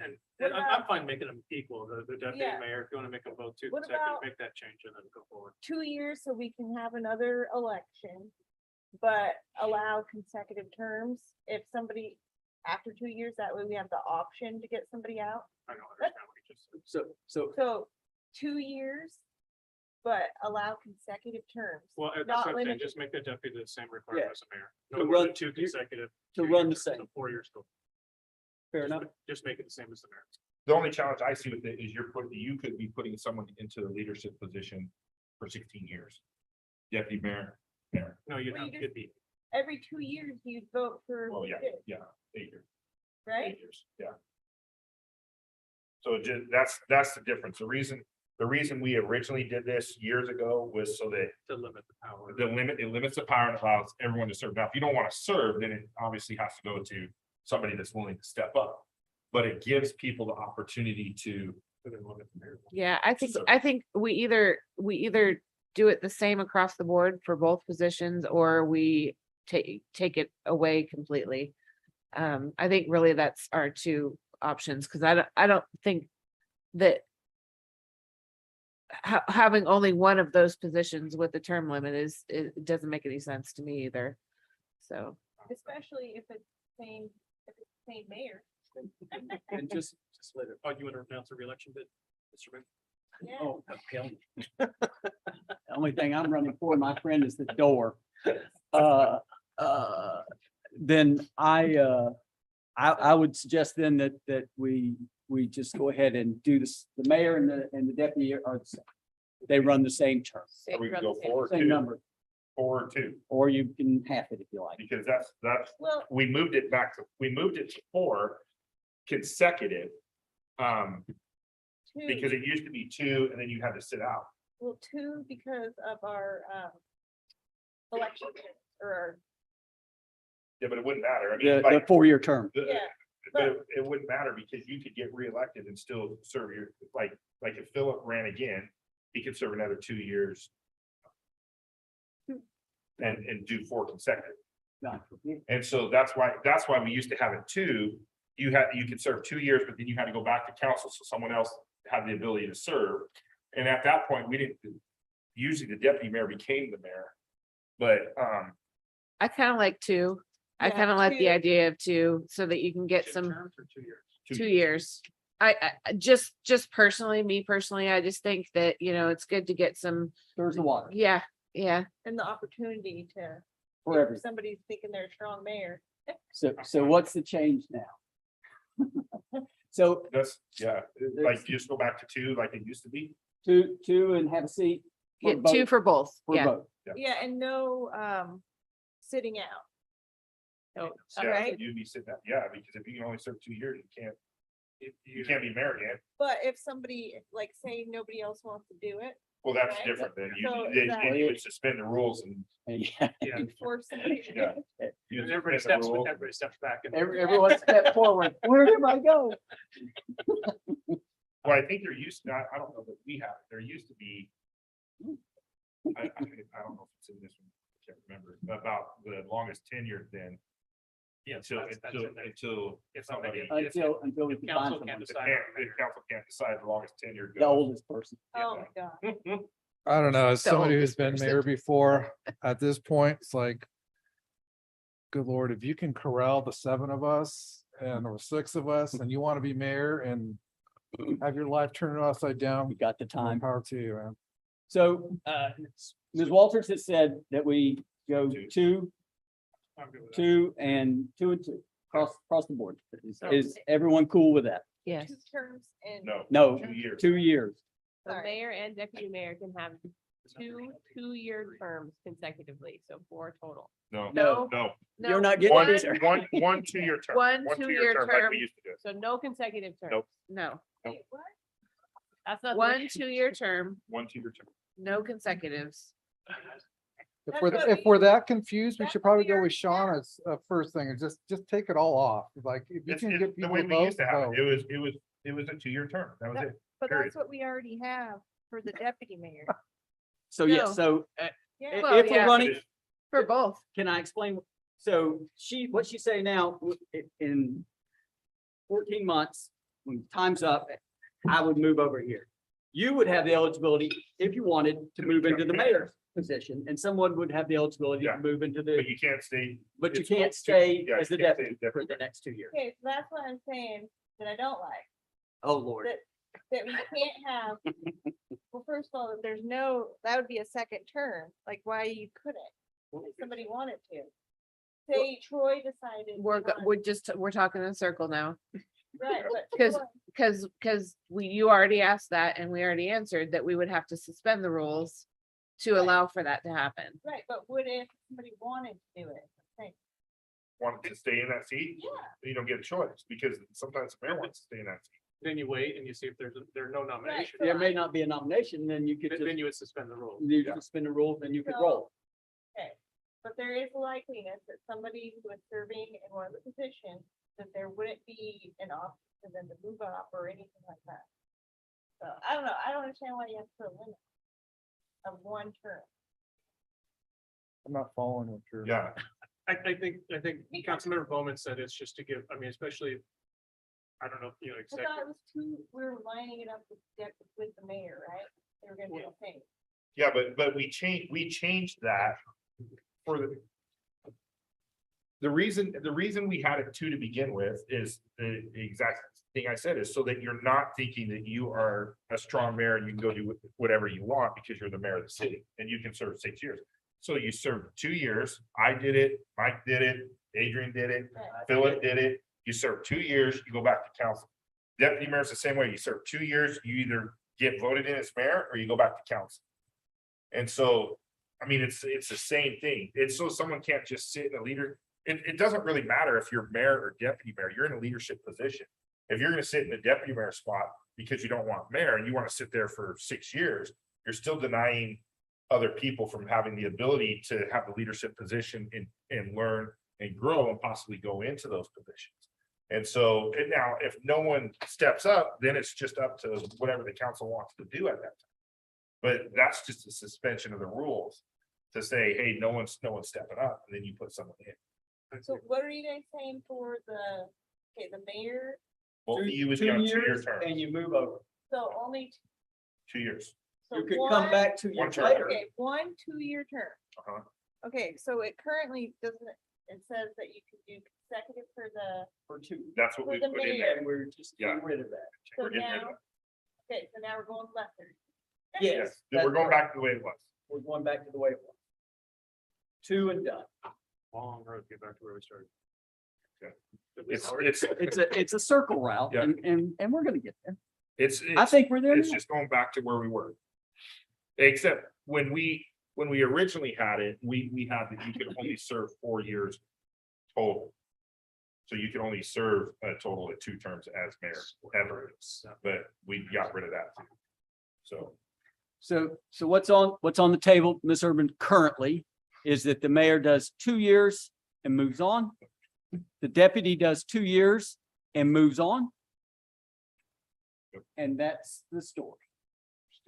That is And- it. And I'm sticking to it. That's the style. Okay. Yeah. I will make that change. No, that's. Thank you. German. Does anyone have anything else? The other issue is, I don't see any. I think we're rolling unless you see something in there that we I'll haven't. go back through everything. I'll make those changes. There will be some code amendments that are associated with this. So one question would be, do you want this to come forward first, or do you want to wait till we do the code amendments at the same time? We can wait. I'd like to see us wait. until We we can do everything wait. at the same time. And the committee did meet. We did talk about, as you can see in this, we made a few changes on some things that we thought was, Yeah. The ethics committee met, so their changes won't be reflected in the governance manual itself, but it will be reflected in the code changes. So we'll be updating that section of the code. we haven't sent those, we haven't published No, those. the planning commission is getting ready to start reviewing those in September. Or October, I'm sorry. It's a code. It's in the code, Code changes code change. go through PC Go first. through the planning commission. that's crazy. The planning commission. Well, and the had planning same- commission technically doesn't have to look at all of them. They have to look at the title 17, 18, and Yeah. 20. But Okay. In the total. Okay. Appreciate you coming. Were you here for a scout? Oh, okay.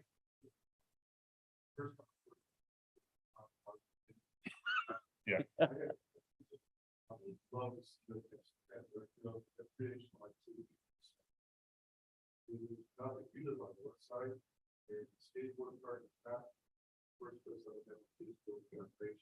Well, may I make a suggestion that if you'll take a moment and give us your email address, we will send you every 2 weeks when we meet, we will send you the agenda.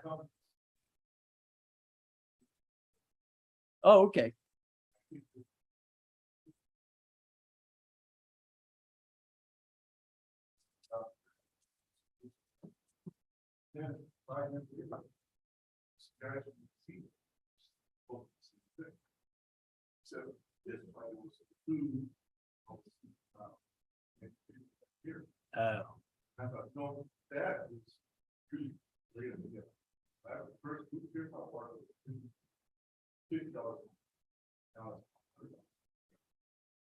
But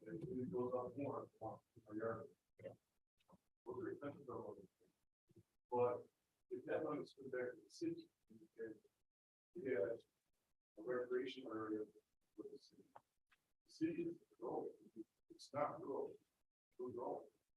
And some of the, some of that. But back to my statement, I think we need some kind of foundation. I, to the time.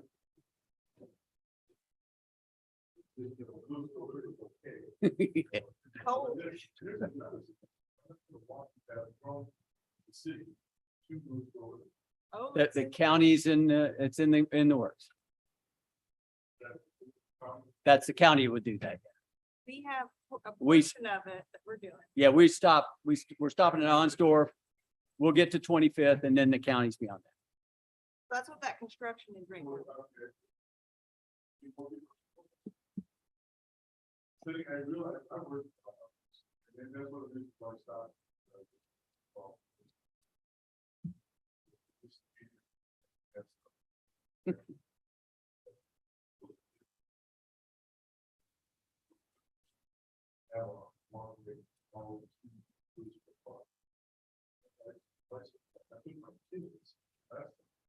We go down, we got the bridge, boards, goes down.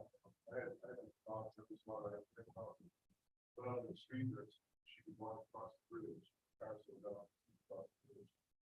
But, yeah, there's so much potential, it's not that. It is, sitting outside in the football field. It's got to be some kind of rules. And it's that, it's my son, in stores all the time. Well, we do appreciate you coming. You're welcome anytime. Thank you. And We'll see you soon. we stream our We're on YouTube. meetings on YouTube. So you can watch it from the comfort of your home. Oh, good for you. So would we. Thanks for coming. A pleasure. Okay, moving on to administrative reports. There are none. What? Council communications. There are none of those either. Pursuant to RCW 42.30.110 G, City Council will enter an executive session to evaluate the qualifications of an applicant for public employment or to review the performance of a public employee. Time is currently 28:56. We'll start at 9 o'clock and we will. I've never done this before. Tell me. 25 minutes till 9:25. The next meeting is Monday, October 3rd. There is nothing to follow. There is no action. 25 minutes. Okay, 9 o'clock.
He already gavelled the meeting closed. Yeah,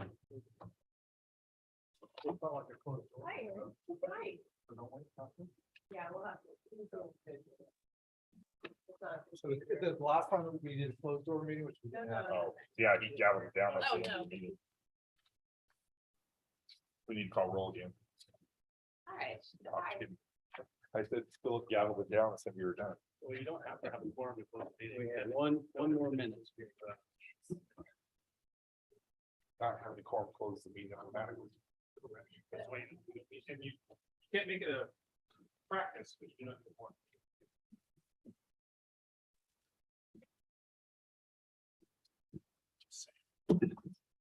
See you on October 3rd. No action was taken.